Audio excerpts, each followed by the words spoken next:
Hello people, welcome to sleepy classes. आज 23 अप्रैल है। स्टार्ट करते हैं प्री क्योर, जिसमें प्री रिलेटेड फैक्ट्स को डिस्कस करेंगे। तो स्टार्ट करने से पहले एज यू ऑल नो कि हमारे जो प्रीलिम रिलेटेड कोर्सेज हैं उन पर 40% आपको डिस्काउंट मिल रहा है। तो प्लीज़ गो टू ourcourses.sleepyclasses वाला प्लेटफॉर्म एंड वहाँ पर आप अवेल कर सकते हैं इस 40% के डिस्काउंट को।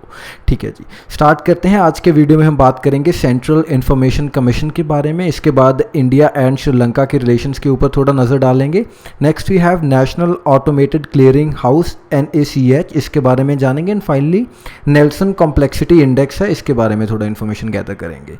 तो स्टार्ट करते हैं GS2 के पॉइंट ऑफ व्यू से। सबसे पहले हमारे पास सेंट्रल इंफॉर्मेशन कमीशन है, जिसको बनाया गया था अंडर द RTI एक्ट 2005। तो ये 2005 में ही कॉन्स्टिट्यूट किया गया था। एंड जो इसकी जुरिस्डिक्शन है बेसिकली सभी जो सेंट्रल पब्लिक अथॉरिटीज़ हैं उन पर लागू होता है इसकी जो जुरिस्डिक्शन है।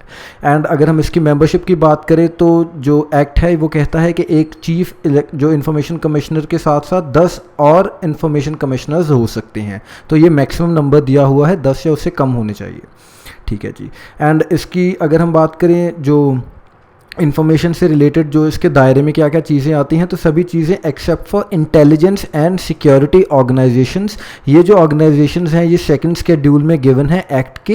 And these are exempt from furnishing any information under the act. लेकिन ये एग्जाम्पशन सिर्फ तब अप्लाई नहीं होगी अगर ये जो इन्फॉर्मेशन है ये रिक्वेस्ट की गई है due to the allegations of corruption या फिर ह्यूमन राइट्स वायलेशन की वजह से अगर इन्फॉर्मेशन मांगी जा रही है, तो उस केस में जो इन ऑर्गेनाइजेशंस को भी इन्फॉर्मेशन देनी पड़ेगी। एंड अगर हम RTI एक्ट की बात करें तो उसके तहत लिखा है कि कोई भी जो इंडियन सिटीज़न है वो इंग्लिश, हिंदी या कोई जो ऑफिशियल लैंग्वेज है उस एरिया की, उसमें एप्लीकेशन देकर जो इन्फॉर्मेशन है वो गैदर कर सकता है। एंड राइट टू इन्फॉर्मेशन में क्या क्या चीज़ें आती हैं बेसिकली, इसमें आपके पास पब्लिक अथॉरिटी से इंफॉर्मेशन लेने की राइट है, in which includes inspection of work, उनके डॉक्यूमेंट्स, उनके जो रिकॉर्ड्स हैं। एंड मोर ओवर जो भी उन्होंने नोट्स लिए हैं या एक्सट्रैक्ट्स या सर्टिफाइड कॉपीज़ हैं जो डॉक्यूमेंट्स की, वो सभी चीज़ें along with the certified samples of material as well. And also जो डिजिटल फॉर्म में इंफॉर्मेशन है जैसे डिस्केट्स हैं या फिर फ्लॉपीज़, टेप्स या उसके बाद वीडियोस हैं। एंड इवन के रिसेंटली जो न्यूज़ आई थी कुछ टाइम पहले कि EVM भी किसी ने मांगी थी इसी राइट टू इन्फॉर्मेशन के अंडर, एंड उनको फर्निश की गई थी वो। ठीक है जी। एंड जो कमीशन है इसके पास पावर नहीं है to review reconsider its order on merit. तो जो ऑर्डर एक बार दे दिया वो रिव्यू नहीं कर सकती कमीशन। एंड जो उसके डिसीजंस हैं वो फाइनल है एंड बाइंडिंग है under the same act RTI act. ठीक है जी। एंड जो कमीशन है it also has the power to compensate the complainant. तो उनको कॉम्पनसेशन की देने की भी जो पावर्स हैं वो CIC के पास है। So that was something which we gathered about the CIC। I hope ये थोड़ा आपके लिए काम में रहेगी चीज़ें। इसके बाद इंडिया श्रीलंका की बात करते हैं। तो जो श्रीलंका है इनकी जो मेन जो इकॉनमी किन चीज़ों से, कौन से सेक्टर से डिराइव होती है, तो it is tourism and T exports. तो इन्हीं पर डिपेंडेंट है जो most of the Sri Lankan economy है। एंड दोनों इंडिया एंड श्रीलंका पार्ट हैं किनका, कॉमनवेल्थ ऑफ नेशंस का।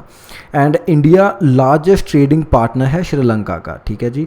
एंड जो श्रीलंका है इसकी कंटिन्यूस हिस्ट्री रही है बुद्धिज़्म की, ऑफ एनी बुद्धिस्ट नेशन की। जो एक बार जो संघ है बेसिकली इनका, it has existed in a unbroken lineage. तो जब 4th सेंचुरी CE में इंट्रोड्यूस किया गया था बुद्धिज़्म बाय अशोका सन महिपाल, तो उसके बाद से जो संघ है बेसिकली उनकी लीनिएज नहीं ब्रेक हुई कहीं भी। एंड अगर इंडिया और श्रीलंका की बात करें तो दोनों कौन कौन सी ऑर्गेनाइजेशंस में मेंबर्स हैं, वन इज़ SAARC, इसके बाद South Asia cooperative environment programme है, next we have South Asian economic union and BIMSTEC. तो दोनों नेशंस इन चारों जो ऑर्गेनाइजेशंस हैं, पांचों ऑर्गेनाइजेशन सॉरी, इनके मेंबर्स हैं। एंड दोनों ने साइन किया हुआ है South Asia free trade agreement. तो साफ्ता भी दोनों ने साइन किया हुआ है।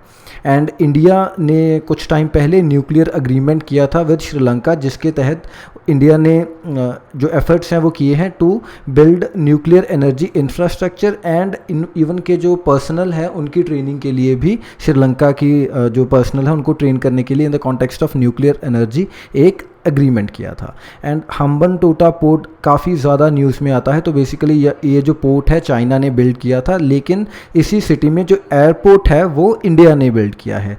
एंड इसीलिए ये जो पोर्ट बेसिकली इंपॉर्टेंट क्यों है, क्योंकि it is considered as an important cog in the wheel of Beijing's belt and road initiative या जो स्ट्रिंग ऑफ पर्ल्स है उस कॉन्टेक्स्ट में इसको काफ़ी अहम माना जाता है इस पोर्ट को। एंड इसी के काउंटर में इंडिया ने भी कुछ जो डेवलपमेंट जो एफर्ट्स हैं वो दिखाए हैं श्रीलंका में। यहीं पर इंडिया ने एयरपोर्ट डेवलप किया है। एंड अगर आप उसका नाम लिख देंगे कमेंट्स में उस एयरपोर्ट का तो दैट वुड बी ग्रेट। ठीक है जी। तो अगर दोनों नेशंस के बीच में ट्रेड की बात करें तो it grew rapidly after the entry into force of the India Sri Lanka free trade agreement जो कि 2000 में आया था। एंड उसके बाद जो ट्रेड है काफ़ी ज़्यादा अच्छे से ग्रो हुई है। And India is among the top 4 investors in Sri Lanka. तो काफ़ी ज़्यादा ट्रेड ग्रू हुई है। एंड अगर 2003 से बात करें तो $1 बिलियन के अराउंड जो क्यूमुलेटिव इन्वेस्टमेंट्स हुई हैं इन श्रीलंका। ठीक है जी। तो इसके बाद थोड़ा मैप देख लेते हैं श्रीलंका का। जैसे जो बॉम्ब ब्लास्ट हुए हैं इस संडे को, वो जो इम्पॉर्टेंट सिटीज़ हैं, वन इज़ नेगोम्बो एंड उसके बाद कोलंबो है। सो यहाँ and other one was Batticaloa जो भी इसका नाम है। तो 2 cities were on the western coast and one was on the eastern coast. ठीक है जी। एंड जो श्रीलंका की सबसे ऊंची अगर हम जगह की बात करें तो दैट इज़ पिडुरुटालोगोला जो भी इसका नाम है, प्लीज़ अपनी जो भी प्रोनाउंसिएशन है उससे ध्यान में रखिएगा। एंड एडम्स पीक जो है this is the sacred place या रिलीजियस प्लेस। तो जो सभी रिलीजन्स हैं उन्होंने वन वे और द अदर इसको एसोसिएट किया है अपने रिलीजन से। जैसे हिंदूज़ ने शिवा के जो फुटप्रिंट्स हैं वो मानते हैं कि यहाँ पर शिवा आए थे। एंड अकॉर्डिंगली जो बुद्धिस्ट हैं वो जो बुद्धिज़्म है बेसिकली वो गौतम बुद्ध से एसोसिएट करते हैं। इसको क्रिश्चियंस अपने सेंट से एसोसिएट कर रहे हैं। तो अकॉर्डिंगली अपना अपना सब ने इसको जो रिलीजियस प्लेस डिक्लेयर किया हुआ है। ठीक है जी। एंड जो इसका लोएस्ट पॉइंट है वो श्रीलंका का दैट इज़ इंडियन ओशन। आपको गल्फ़ ऑफ मन्नार के बारे में पता होगा। तो जो मन्नार जो प्लेस है वो भी श्रीलंका में ही है। This is gulf of Mannar south में। एंड जो ऊपर है दैट इज़ पार्क स्ट्रेट। तो इन चीज़ों का थोड़ा ध्यान में रखिएगा। एंड ऐसा माना जाता है कि ये जो एडम्स ब्रिज है 15th सेंचुरी से पहले तक इट वाज कनेक्टेड, तो people could cross over using this bridge. लेकिन उसके बाद कुछ ऐसे फ्लड्स आए थे जिसकी वजह से ये ब्रिज टूट गया था। आगे बढ़ते हैं, GS3 की बात करते हैं। तो GS3 में हमारे पास national automated clearing house NACH है। इसको इम्प्लीमेंट कौन कर रहा है? NPCI कर रही है, हमारा national payment corporation of India.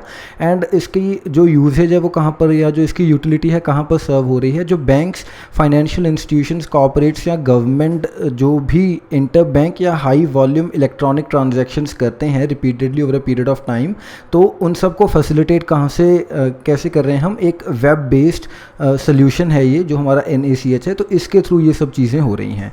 And it can be used making bulk transactions towards distribution of subsidies, dividends, interest, salary, pension etcetera. तो ये एक तरीके से जो वेब सोल्यूशन की तरह फैसिलिटेट कर रहा है इन सब चीज़ों को। एंड मोरोवर जो वेरियस हमारी इंडस्ट्रीज़ हैं या जो वेरियस सेक्टर्स हैं सॉरी, जैसे टेलीफोन है, इलेक्ट्रिसिटी, वाटर, लोन, इन्वेस्टमेंट, वो सभी इसका कलेक्टिवली यूज़ कर रहे हैं फॉर बल्क ट्रांजैक्शंस। एंड ये एक सेंट्रलाइज्ड सिस्टम है जो इसकी एम है ये क्या है कि कंसोलिडेट करे जो मल्टीपल ECS सिस्टम्स रन कर रहे हैं across the country and provide a framework for harmonisation of standard and practices. तो जो वेरियस बल्क में ट्रांजैक्शंस हो रही हैं का रिकॉर्ड रखना है, उनको फैसिलिटेट करना है। तो उन सब के लिए एक स्टैंडर्ड जो प्रैक्टिस है वो कौन हमें प्रोवाइड कर रहा है? NACH कर रहा है। And it intends to provide a single set of rules, open standards and best industry practice for electronic transactions, जैसे हमने बात की, across all the participant service providers and users etcetera. And it also supports financial inclusion. तो ये काफ़ी एक important चीज़ है। ऐसे क्वेश्चन आ सकता है डायरेक्टली कि क्या NACH का कोई फाइनेंशियल इंक्लूजन से रोल है? तो it is totally involve in financial inclusion and support करता है measures initiated by the government agencies and banks by providing support to Aadhaar based transactions। तो आधार की मदद से ये फाइनेंशियल इंक्लूजन में भी हमारी मदद कर रहा है। ठीक है जी। इसके बाद हमारे पास नेल्सन कॉम्प्लेक्सिटी इंडेक्स है। तो ये आज के टाइम्स ऑफ इंडिया में एक छोटा सा ऊपर न्यूज़ लिखी हुई थी। तो जो इसकी अगर मैं आपको रेलेवेंस बताऊं तो आपको पता होना चाहिए कौन से इकॉनमी के सेक्टर के साथ ये रिलेटेड है। तो it is related to petroleum refinery. तो ये बेसिकली एक मेट्रिक है, इजी मेट्रिक है quantifying and ranking the complexity of various refineries and units. तो पेट्रोलियम रिफाइनरी से ही रिलेटेड है नेल्सन कॉम्प्लेक्सिटी इंडेक्स। तो इसको थोड़ा ध्यान में रखिएगा कौन से सेक्टर से रिलेटेड है, ज़्यादा इन डेप्थ जाने की इसके केस में हमें ज़रूरत नहीं है। So that is all, thank you for watching, मिलते हैं कल, बाय बाय।